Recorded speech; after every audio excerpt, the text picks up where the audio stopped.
Hi, David Slavick here with another edition of Tech Talk.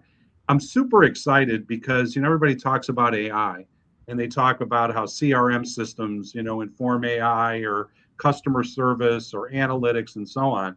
But there actually is a company out there called Rocketium, and I'm with the head of marketing for the Americas and Europe, Cameron Nelson, who's become a good friend of our company. I've seen their solution presented to several of our valued clients, and they've been super impressed. And that's why we're spending some time here today. So, Cameron, thanks for spending the time to visit with me today. Yeah, thanks for having me on, David. And I just want to share with your audience as well how we first met was a couple years ago at an e-tail, and we had a lovely dinner and kicked it off, and the rest is history. So it's great to be with you here today. I became your biggest fan instantaneously from listening to Mark Seller going and showing what your solution is all about. So right off the bat, I'm going to spell it out. It's Rocketium, Rocketium.ai. Okay, so Rocketium.ai. Normally, we don't go and show slides in our recordings of Tech Talk because that will detract from the back and forth, but definitely go to Rocketium.ai. Check out the site. It's got fabulous examples of how the solution works. It's super impressive, and that's what we're going to go into depth for a few minutes today. So, Cameron, why don't you tell us all about you, the company, and what its unique positioning is and the value you provide some pretty big major clients. Yeah, definitely. So again, thanks for having me on. My name is Cameron Nelson. I help lead the go-to-market strategy for Rocketium. And to give you a little insight into our organization, in a nutshell, we are a creative AI studio that helps retail brands and agencies to produce thousands of on-brand ad content at a fraction of the time and cost when compared to traditional agencies or DIY SaaS tools. And so just to kind of give you some historical background into our genesis, we started our CEO, Tej Sharur, is ex-Amazon, and they were looking at it from the problem statement of, we give our creative key visuals to an agency. They take those 2 weeks later, they come back with their first draft. They're beautiful, but there's some brand tweaks. How do we, A, speed up the time to get these creatives back, and B, how do we reduce the back and forth friction that occurs from reviews, approvals, and from being off brand? And so with that entrepreneurial spirit, our CEO, Tej, said, it'll take you years to build this in-house. Why don't we just take that off your plate? I'll build it for you.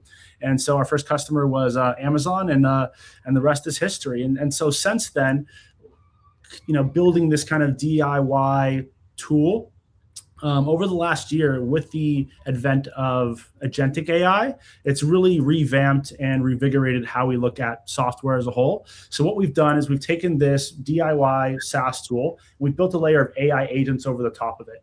And what that's enabled us to do is have the AI agents run our software instead of people, so that as a non-designer, I can still be fluent in Rocketium because all I'm doing is providing it a brief and a key visual, and I no longer need to learn a new software, which has been huge for ease of adoption for our customers.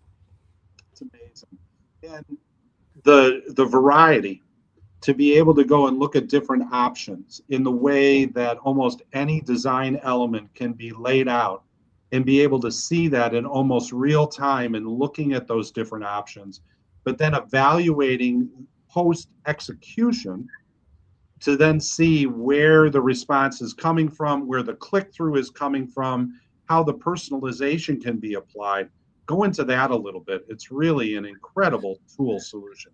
Yeah, definitely. Well, I think, personalization is the name of the game, come 2026, with all of the different avenues for getting content out there. It's how am I relevant and how am I in front of the right folks? So, in the past, it's kind of been this, people using SaaS tools in order to create assets.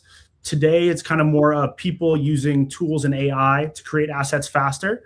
But the future is really going to be AI agents using software to create assets so that people can really direct strategy, supervise, and have this overarching view of everything that's going on, so people can be more directors. And what this enables is, to your point, more personalization, more localization, and less need for people to actually execute redundant, busy tasks on their own. And with that personalization, if you're thinking about loyalty, for example, how do I make this message as personalized for my audience as possible, so that the message resonates with them, it syncs with them, and they want to return, they want to continue doing business with me because I've built that personal relationship with them. And so that takes both personalization as well as scale to be able to reach as many audiences as possible. And I think for you help the designers to work with your tool. One. Mm-hmm. Two, that doesn't mean you're eliminating staff. It's actually helping the designers from an art direction standpoint, the creatives, to be that just more efficient so that they can do the versionings that really what you're looking for. I mean, I remember a long time ago in the hotel category, the versionings were amazing in terms of by language, by culture, by regionality. So that kind of matrix that goes on in the hotel category, they believed in it, and they probably had hundreds and hundreds of people that were going and working on all that versioning. And then obviously technology, agentic AI has made things more efficient. So it isn't so much that your solution is eliminating staff as much as it is helping the staff to be that much more creative and efficient with all the different variability that can come into play with creative execution, right? Yeah, and I think you really hit the nail on the head there. I mean, most folks who get into design work don't do it for manual switching out of product images and calls to actions and moving things 5 pixels here and 10 pixels there. They get into it for the creative aspect. And so what tools like Rocketium enable brands is the ability to be more creative, do more different variation, come up with more ideation, so that they're actually doing the artistic human aspect of design work and not the robotic manual, fixing a widget here and moving a thing there. And so What we've seen is, designers actually embrace the tool because it frees them up to be more creative and to be more design focused. So who is, when Mark Zeller is calling on someone, okay, who should be paying attention to this tech talk? It should be CMOs, right? As well as CFOs, would you say? Yeah, totally.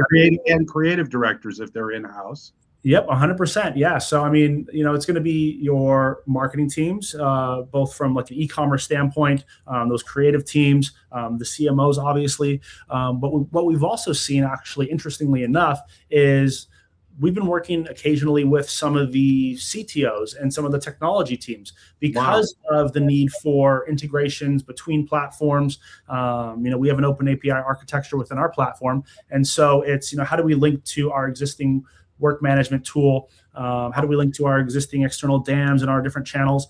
And so having that be seamless and secure. We've also worked a little bit with those technology teams as well with the advent of AI and now agentic AI. It's making sure that it is compliant to regulations and all the pieces fit seamlessly. And so So from beginning to middle to end, to get the solution stood up, to get the folks trained in working with the solution, what are you talking about? How long does it typically take? Assuming you get buy-in and everybody's aligned and so on.